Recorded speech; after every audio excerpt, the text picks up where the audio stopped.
দুপুরবেলা আমাদের platform party আর SOG party ওদের কাছে খবর আসে যে বাংলাদেশ লোকগুলো মানে বাংলাদেশ থেকে ইন্ডিয়া এসে ট্রেনে উঠবে এরকম খবর আসে।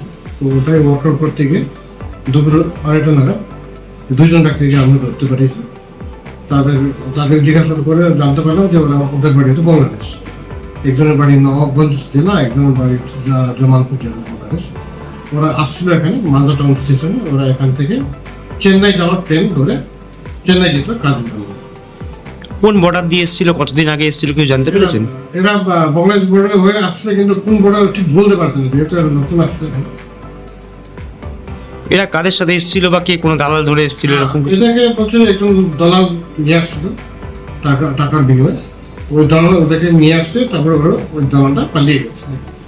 কত টাকা দিয়েছে আসার জন্য বা এরকম কিছু জানা গেছে এখনো? এরা বলছে মোটামুটি 15 থেকে 20,000 মতো টাকা দিয়েছে, এরকম বলছে। আমরা তদন্ত করছি।